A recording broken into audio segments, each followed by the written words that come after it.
Aujourd'hui, nous partons pour une autre longue expédition.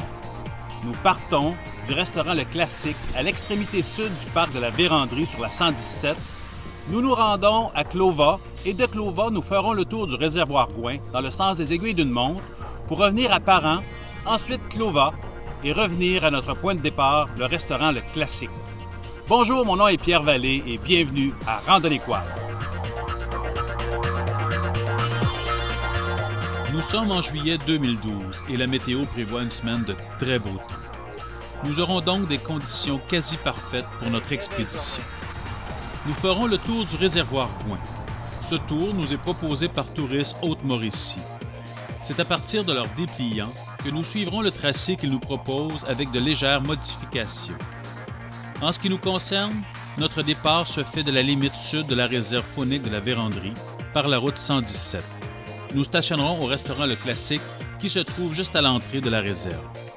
Nous utiliserons le sentier de motoneige jusqu'au chemin Lépine qui est la route en direction de Clova. De Clova, nous passerons par la pourvoirie Martin pour nous rendre à la réserve d'Au-Petit-Swan. De la réserve, nous monterons à l'extrémité nord du réservoir pour ensuite redescendre vers le barrage Gouin et ensuite nous rendre à Parent.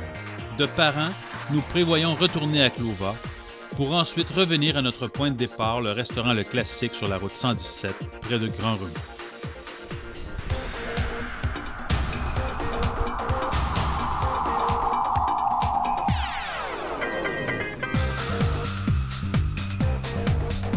Vers 9 heures, après avoir déjeuné au restaurant Le Classique, notre groupe débute son expédition. Nous serons 3 VTT et 5 personnes.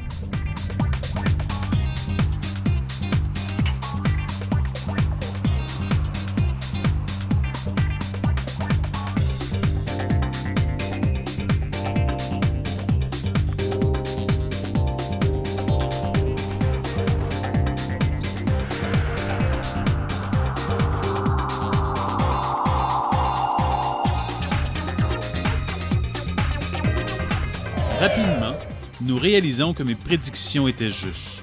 Malgré le fait que toutes les routes à prendre sont très bien indiquées sur la carte, en forêt, ces routes ne sont pas identifiées.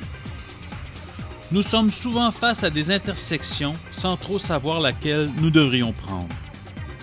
Ce qui très vite nous a amenés à mettre tous nos efforts et tous nos talents à travailler ensemble afin de trouver le bon chemin. Ce que nous ferons tout au long de notre trajet.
Après avoir exploré quelques mauvais chemins, c'est finalement plus d'1 heure après notre départ et après avoir parcouru que seulement 15 km que nous arrivons au chemin Lépine.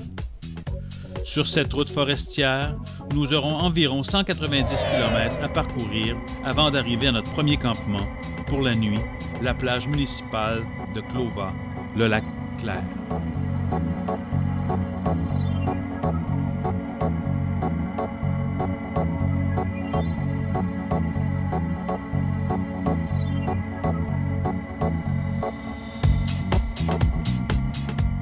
Je trouve que sur cette route, le paysage y vaut le coup d'œil. Un mélange de forêts de conifères, de petits ruisseaux de rivières et de splendides lacs. Le premier 50 km est sur une route récemment retravaillée. Une bonne couche de gravier nous donne l'impression d'être sur la neige. Avant notre expédition, j'ai pris soin de faire changer mes pneus. Dans ces conditions, je les trouve assez glissants sur ce gravier. Je me sens comme si je roulais sur une couche de neige de plusieurs centimètres.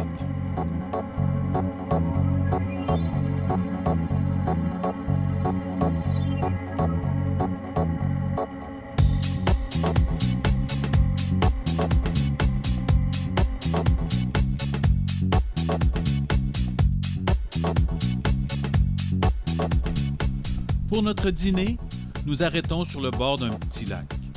Nous sommes tous assez excités du début de cette belle aventure. Les écureuils. On entend avoir du tourisme. Oui.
Malgré une météo magnifique et un temps très sec, nous devons combattre la poussière. Nous laissons une longue distance entre chacun des quads. Mais de cette façon, nous ne voyons pas le quad derrière nous. Nous sommes donc pas en mesure de savoir s'il nous suit ou s'il est en difficulté. Étant conscients de cette problématique, nous utiliserons de bons petits radios de communication afin de pouvoir nous avertir d'un danger potentiel tel que l'approche d'un véhicule quelconque ou d'un arrêt d'un quad à l'arrière. Nous resterons ainsi toujours en communication les uns avec les autres. De plus, nous signalerons la présence des quads derrière nous à tout véhicule que nous rencontrerons. Notre poussière peut parfois dissimuler les quads qui nous suivent.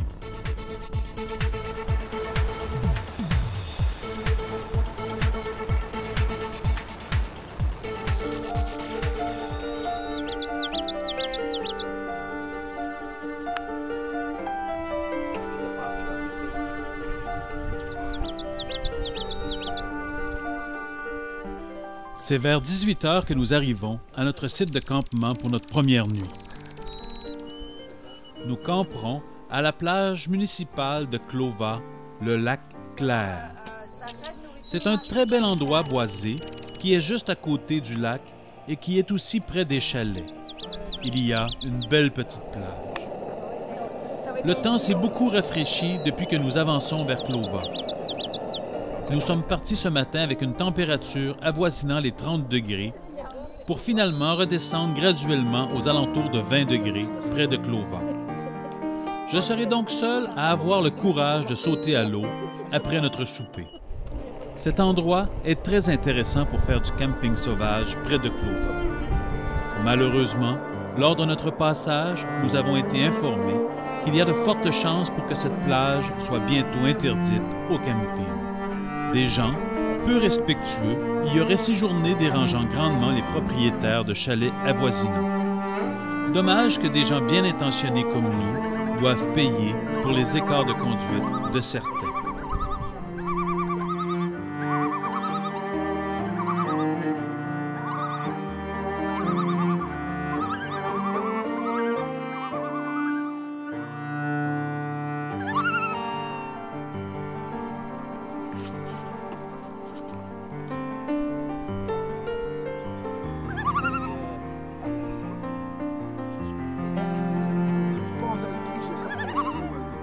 Ah oui.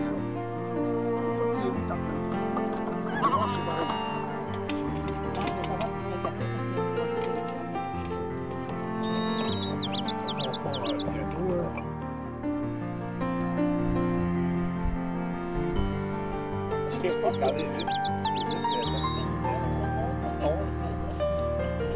Parce qu'il y en avait juste un.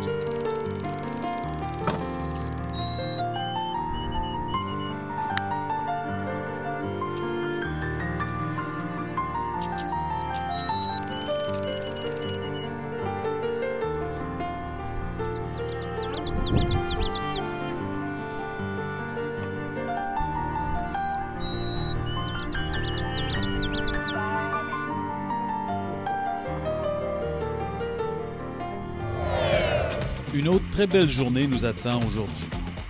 Après avoir levé le camp, notre première étape de la journée sera un ravitaillement en essence à Clova. Nous avons environ une dizaine de kilomètres à faire pour s'y rendre.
Nous prenons maintenant la route direction la pourvoirie Martin à 50 km plus au nord.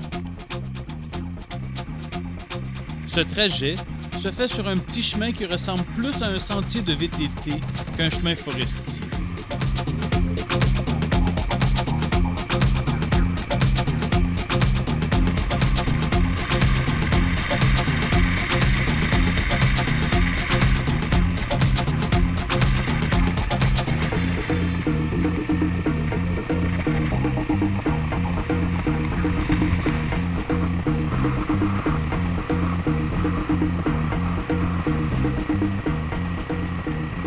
Sur cette route, nous croisons plusieurs petites pourvoiries, dont celle-ci avec ce majestueux épi.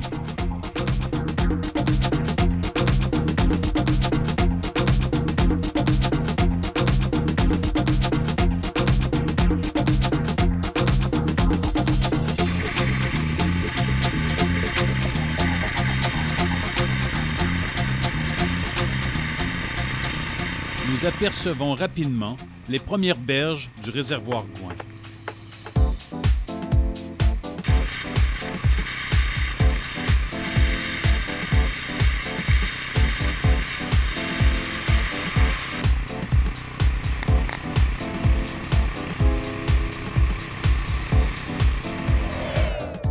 Puis, finalement, nous dînerons au canal du réservoir Gouin, qui se trouve juste à côté de la pourvoirie Martin.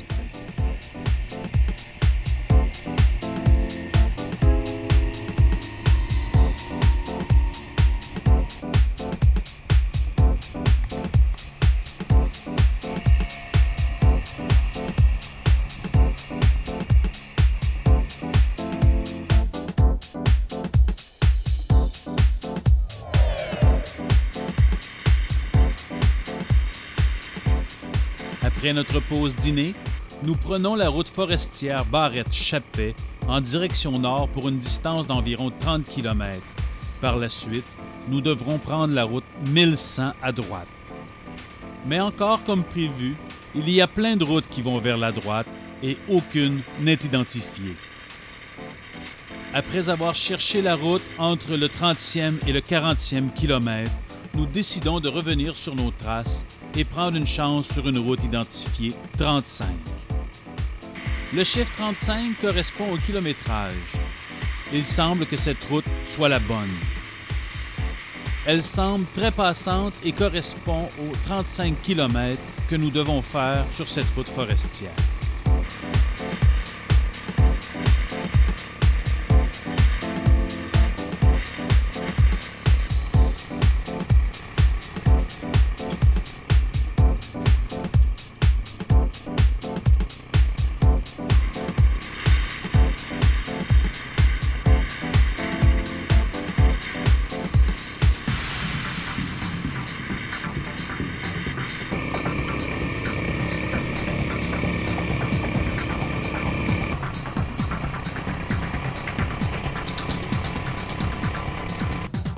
À environ 17 km du début de cette route, on s'arrête pour faire le plein en essence.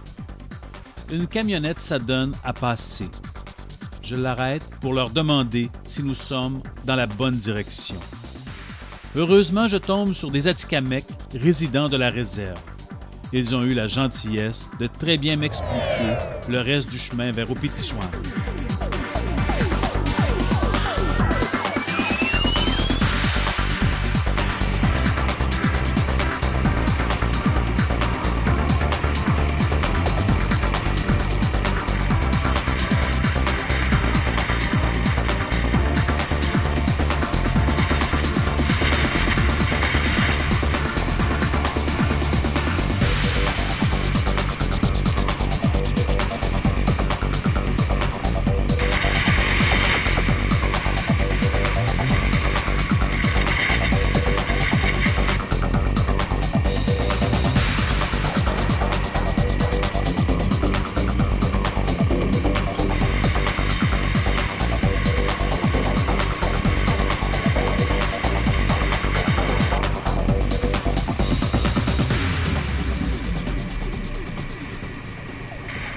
C'est vers 16 heures que nous arrivons à la réserve d'Opétisouane. Première chose à faire, refaire nos provisions en essence. Ensuite, nous devrons trouver un endroit pour établir notre campement. Au poste d'essence, nous avons la chance d'avoir la police de la réserve qui font le plein. Nous leur demandons où serait le meilleur endroit pour passer la nuit, ainsi que quelques indications pour notre route en direction du barrage Gouin du lendemain. Ils ont eu la grande gentillesse de nous offrir un très bon coup de main pour les indications et aussi nous accompagner sur un site de camping.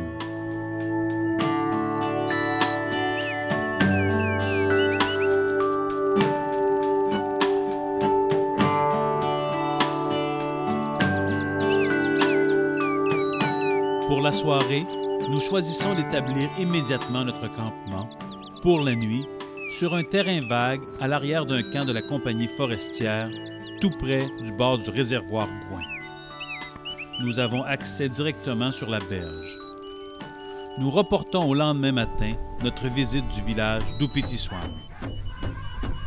Nous avons la chance d'établir notre campement au son des tambours indiens, ce qui donne une ambiance assez différente de ce qu'on est habitué.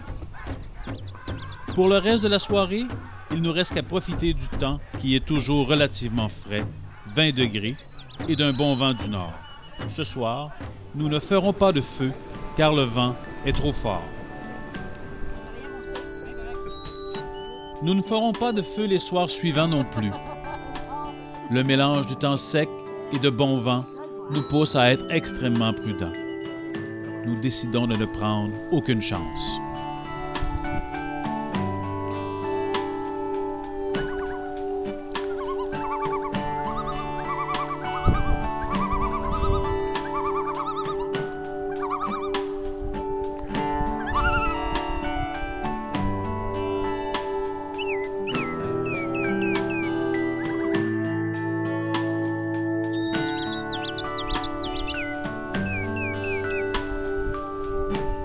Ce matin, le groupe se lève un peu plus tôt que d'habitude. Le vent fort de la nuit, faisant vibrer nos tentes, nous ont empêchés d'avoir un sommeil profond. Aussi bien se lever et débuter notre journée.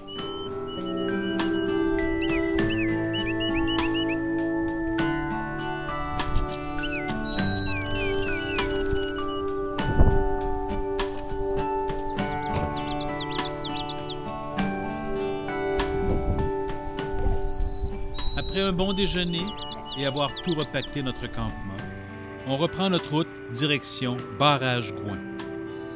Nous prévoyons passer la nuit à proximité du barrage.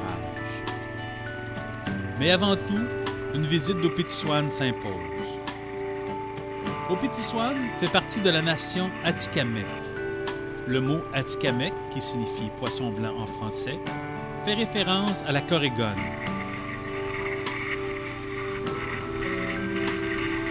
Ce village, qui se trouve sur les berges de la baie du Nord, compte plus de 2000 habitants. Bien organisé, on y retrouve écoles, postes de police, CLSC, centres sportifs, quelques commerces comme par exemple un poste d'essence. Nous y rencontrons des gens souriants qui n'hésitent pas à nous envoyer la main pour nous saluer. Mais parfois, ils sont un peu surpris par notre présence. C'est un village assez isolé et peu de visiteurs s'y pointent en quad.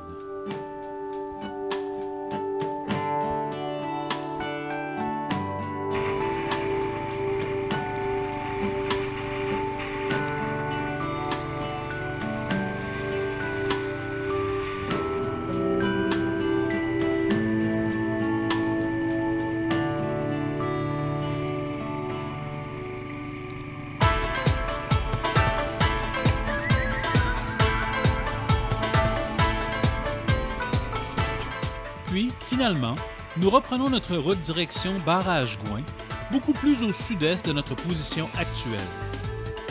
Nous devrons circuler sur la route 13 en direction du lac Saint-Jean, avant d'arriver à l'intersection de la route 10 qui nous mènera au sud-est du réservoir.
Vers midi, nous nous arrêtons pour notre pause dîner. Le temps s'est beaucoup réchauffé. Nous n'avons pas de thermomètre, mais je dirais que le mercure indiquerait facilement entre 26 et 28 degrés. Par contre, le vent est très fort et le temps est très sec.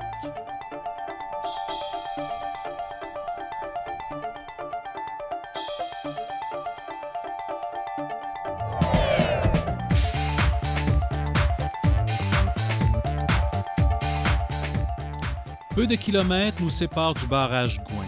Nous devrions y être assez tôt en après-midi.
près du barrage Gouin, nous devons traverser la rivière Saint-Maurice.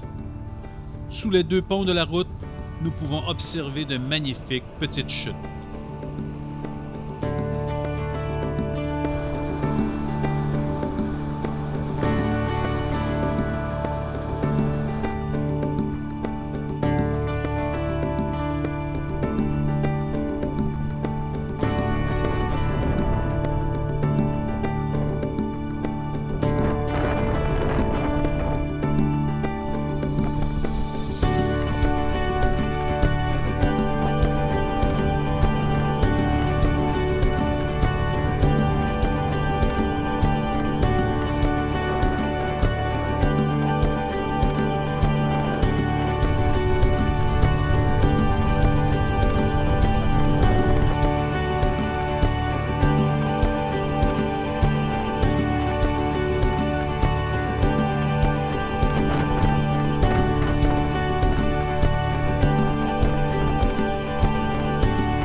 Puis, finalement, nous arrivons à notre destination de la journée, le barrage Gouin. Le barrage ne fait que régulariser les eaux du réservoir. Il n'y a aucune production d'électricité, si ce n'est que pour l'usage strictement local. En ce qui me concerne, je m'étais imaginé une plus grosse structure compte tenu de l'ampleur du réservoir Gouin. C'est quand même un endroit très intéressant à voir. Nous n'avons pas pu visiter les installations car le barrage est en rénovation, mais l'emplacement est quand même très impressionnant.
Après une pause à la salle à manger de la pourvoirie du barrage Gouin, et après avoir discuté de notre site de campement pour la nuit, on se remet en route vers le lac de Selle.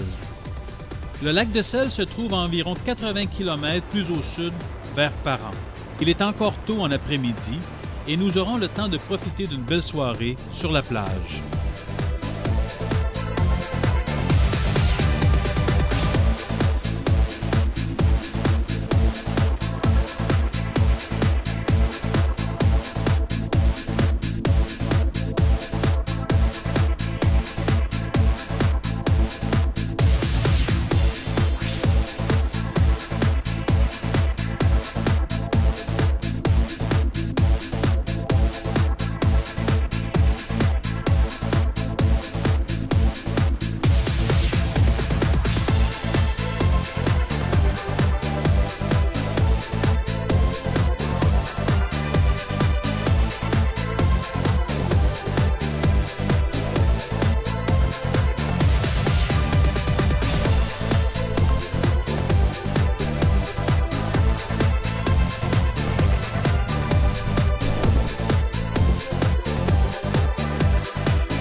vers 17 heures que nous arrivons au lac de Sel.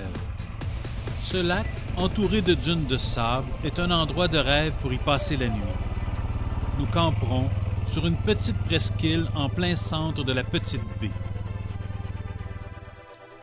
Nous aurions pu continuer quelques kilomètres plus loin sur la petite route et nous aurions découvert la partie la plus importante du lac, mais ce petit oasis nous convient amplement.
La nuit fut très tranquille. En ce qui me concerne, j'ai très bien dormi et un bon café à contempler le paysage de cette pointe de sable m'enchante. C'est comme si après 3 jours, je me sentais enfin en vacances. Je connais bien la suite de notre route, je peux donc relaxer. Il sera très agréable de déjeuner à cet endroit. J'ai vu de beaux endroits pour le camping sauvage, mais celle-ci est dans mes top 5. Au déjeuner, nous discutons de la suite de notre randonnée. Comme tout s'est bien déroulé jusqu'à maintenant et que nous n'avons pris aucun retard, nous réévaluons notre itinéraire. Nous avions planifié de nous rendre à Parent et ensuite Clova pour finalement revenir à notre point de départ. Mais à ce rythme, nous y serions arrivés à la fin de notre 5e journée. Nous disposons donc de 2 jours car nous sommes partis pour 7 jours consécutifs. Je propose donc de ne pas retourner à Clova, mais bien de descendre vers le sud pour coucher au lac Gobin à 10 km au sud de la pourvoirie du Fer à cheval, pour ensuite prendre la direction de la pourvoirie Nottawissi. Nous contournerons le lac Nottawissi vers le nord, direction Rivière-Gatineau. Puis, ensuite, traverserons le pont de fer qui mène à la ZEC Pitawaga. Nous irons camper à l'auberge Gatineau. Puis, finalement, nous reviendrons à notre point de départ. On se remet donc en route vers Parent.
À Parent, après avoir fait un petit tour du village, nous arrêtons à la petite épicerie pour refaire nos provisions, bien qu'il ne nous manque pas grand-chose.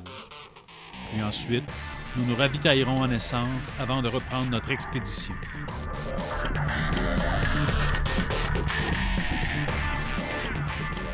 Nous avons aussi profité de notre passage à Parent pour nous rendre sur le sommet de la montagne du Radar. Un incontournable si vous passez dans ce secteur. Le temps dégagé et sec nous permet de voir très loin. Le coup d'œil en vaut vraiment la peine.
Nous ferons notre pause dîner sur le sable sur les rives de la rivière Bazin. Le temps est beaucoup plus chaud plus nous nous dirigeons vers le sud et le temps est de plus en plus humide.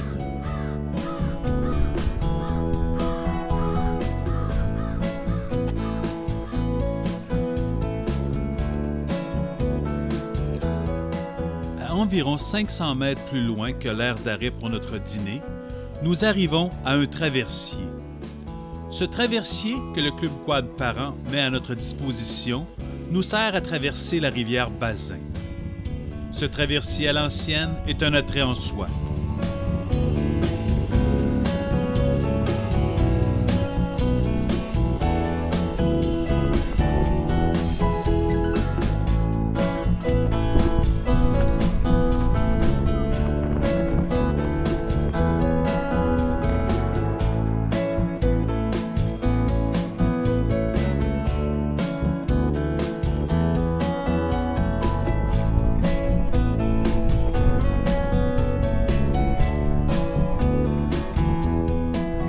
Bien que je me dédie à prendre des images, mes camarades trouvent moins drôle que je ne participe pas à l'effort physique pour traverser nos quads sur l'autre côté de la rive.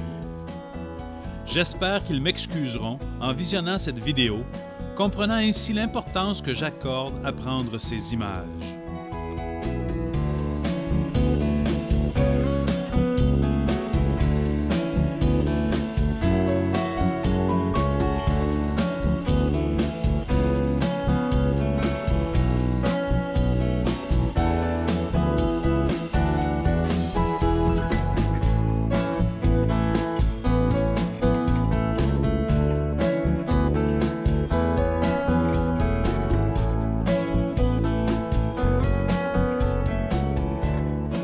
Une fois tous rendus sur l'autre côté de la rive, je suis frappé d'un premier problème technique.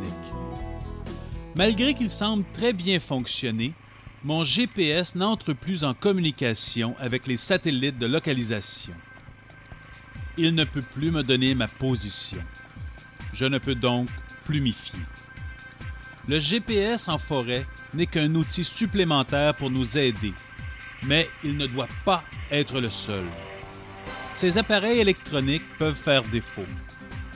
Quand cela arrive, nous devons avoir d'autres moyens pour nous retrouver. Heureusement, je connais assez bien plusieurs de ces sentiers jusqu'à notre point de retour. Pour les autres, c'est le retour aux méthodes traditionnelles, carte, soleil, odomètre, montre, etc.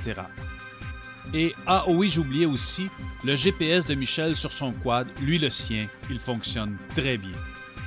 En passant, le problème de mon GPS n'était qu'une simple mise à jour que j'ai faite à mon retour. Il fonctionne maintenant très bien. Donc, un conseil, avant toute longue randonnée, c'est une très bonne idée de faire nos mises à jour sur nos GPS.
C'est vers 16 heures que nous arrivons au lac Gobin, où nous établirons notre campement pour la nuit.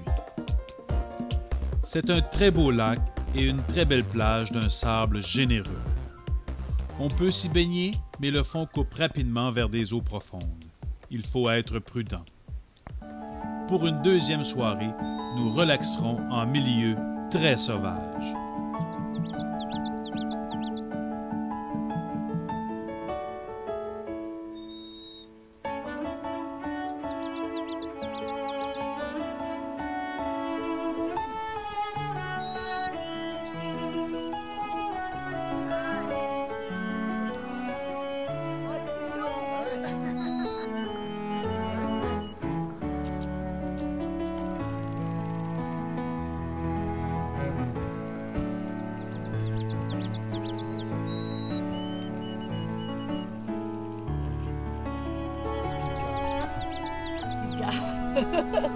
C'est parce que quand Henri demandait souvent, c'est qui le cave? J'ai pensé à toi quand je l'ai acheté.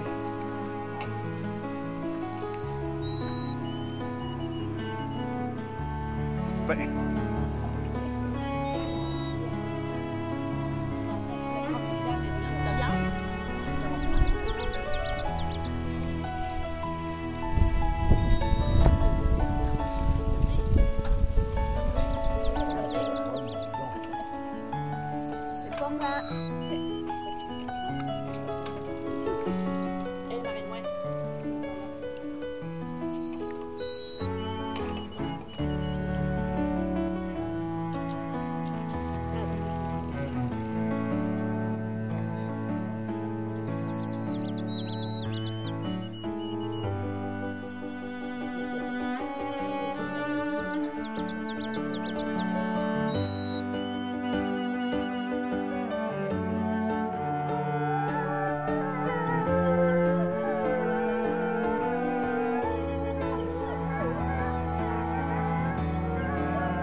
La nuit que nous venons de passer fut la plus mouvementée dans notre expédition. Nous avons eu la visite de petits animaux que nous n'avons pas pu identifier. Mais le plus impressionnant fut la présence de loups. Leurs hurlements nous ont réveillés à quelques reprises au cours de la nuit, chaque fois de plus en plus près de notre campement. Ils ne nous ont finalement pas visités, mais je dois avouer que couchés dans une tente, leur présence est assez impressionnante.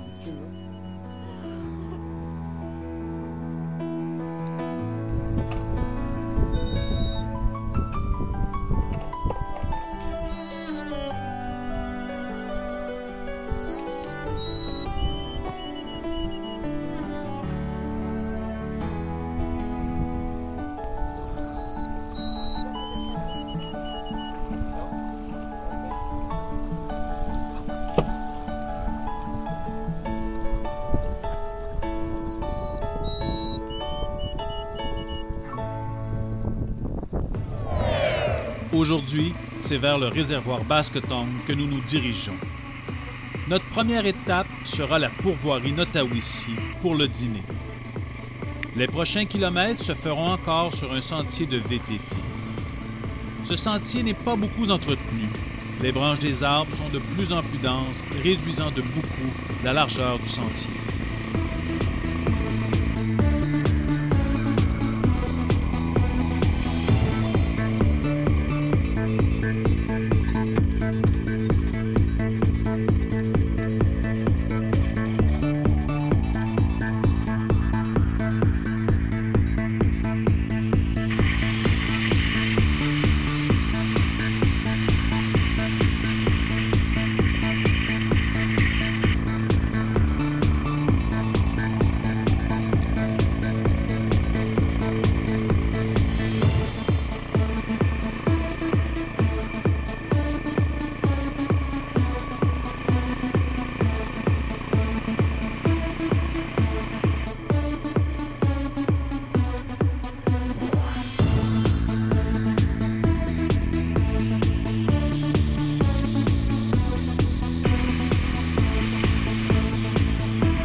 Au lac Nottawissi, nous choisissons de ne pas ouvrir nos glacières et de dîner au restaurant de la Pourvoirie. Le service et la nourriture y sont excellents.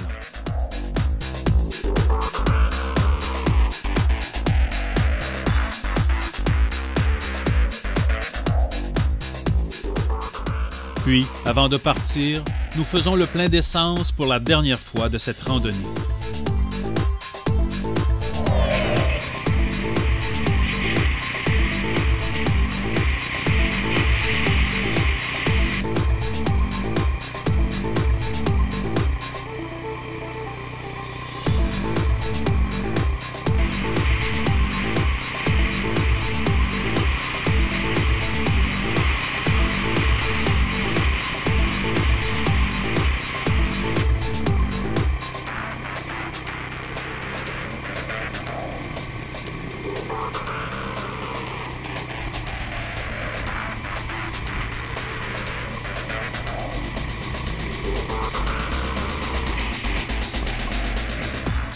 Le sentier, qui nous mènera à longer la rivière Gatineau, est sur une grande partie du sable fin.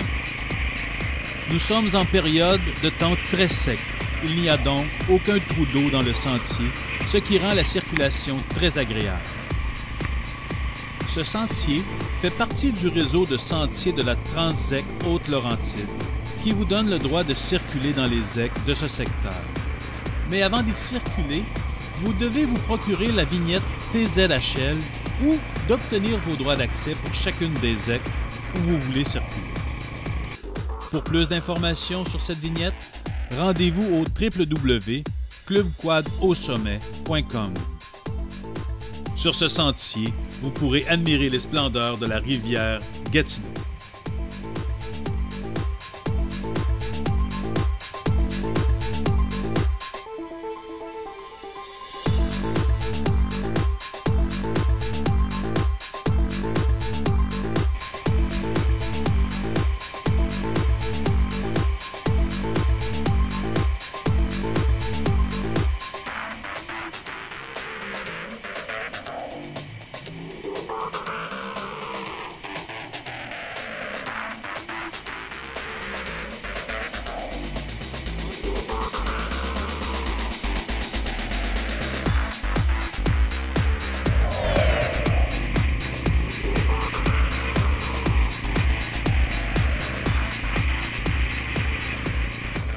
Pour notre campement, nous décidons de nous rendre à l'auberge Gatineau. Nous pourrons camper à cette pourvoirie et nous pourrons aussi profiter de leur grande plage. Le temps est très chaud et humide aujourd'hui, avoisinant les 30 degrés, avec un vent chaud du sud. De très belles conditions pour la baignade.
Entre le poste d'accueil atteint et l'auberge Gatineau, nous circulons sur une belle route de sable.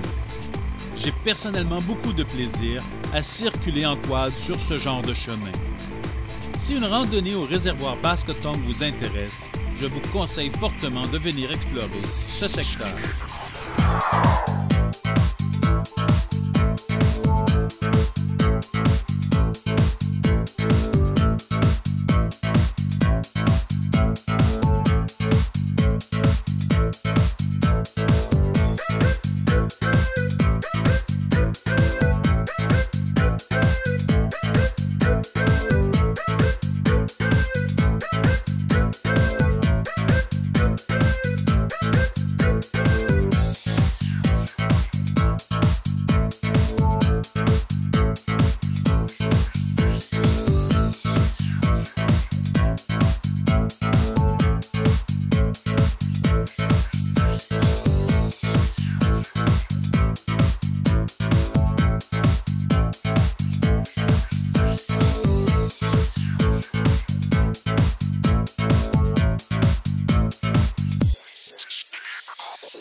À l'auberge Gatineau, nous sommes très bien accueillis.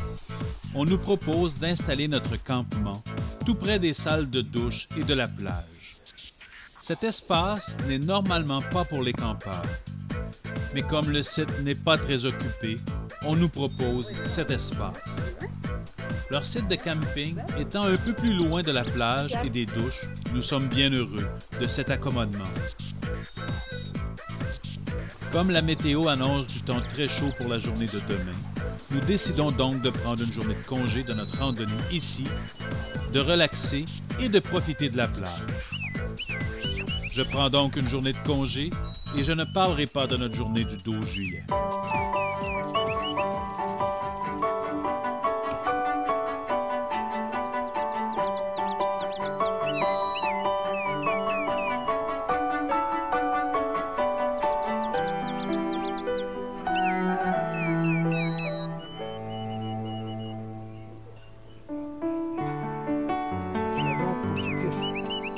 Et voilà. Ah bon, la dernière goutte de baptême.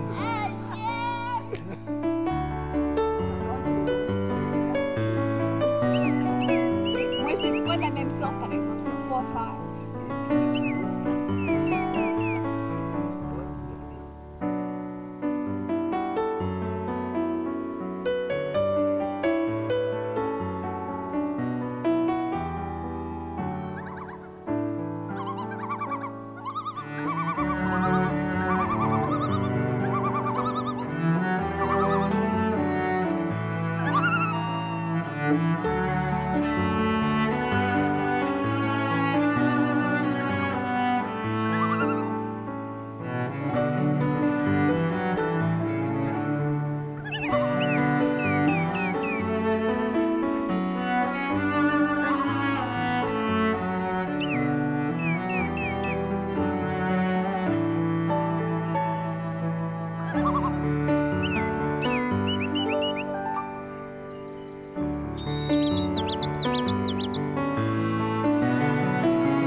Aujourd'hui, c'est la dernière journée de notre aventure.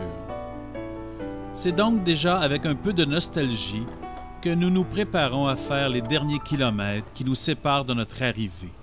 Nous avons bien profité de notre journée de vacances d'hier, mais malheureusement, il est temps de mettre fin à cette belle aventure.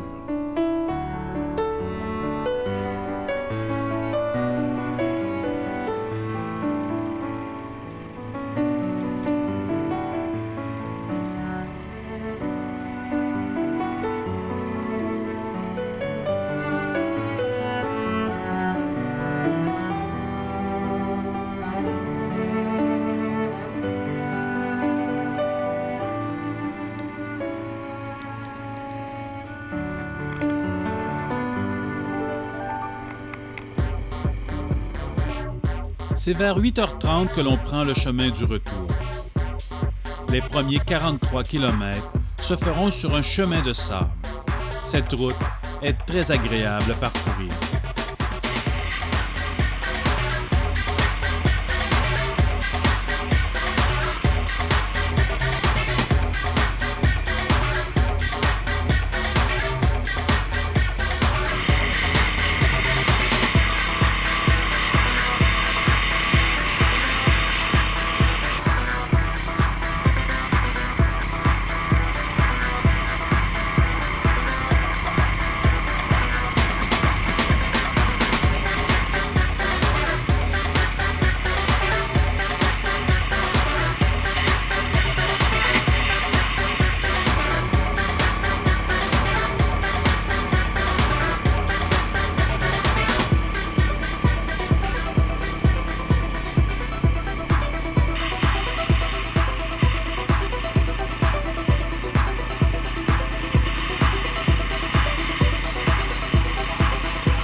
Il nous faut environ 1 heure pour arriver à l'accueil Bonami, qui est situé à 20 km de la route 117 sur le chemin Lépine.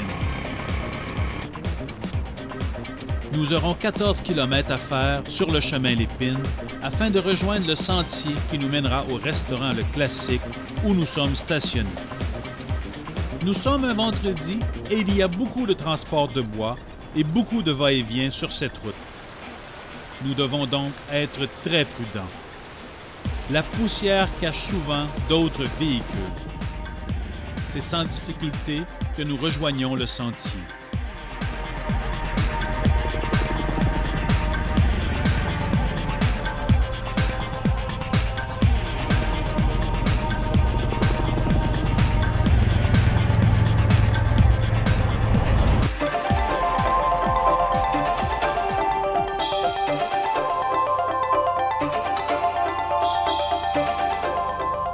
D'ici, il ne nous reste qu'une quinzaine de kilomètres à faire pour notre arrivée.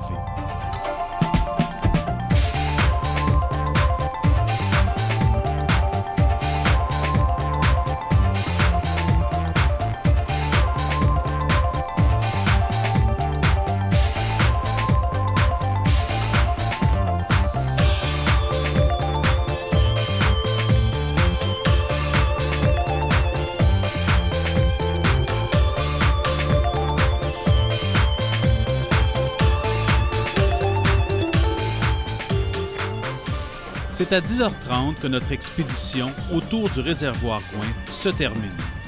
En 7 jours, nous avons parcouru une distance de 1108 km.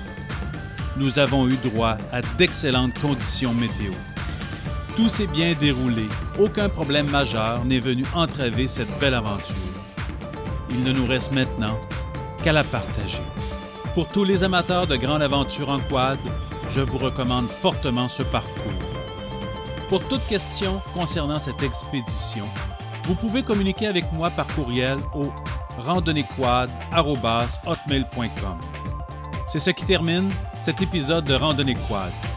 Pour toute information concernant nos randonnées, je vous invite à consulter mon site web au www.pierrevallée.ca et cliquez sur l'onglet Randonnée Quad.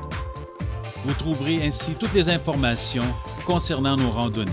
Vous pourrez aussi visionner toutes les vidéos de nos randonnées précédentes.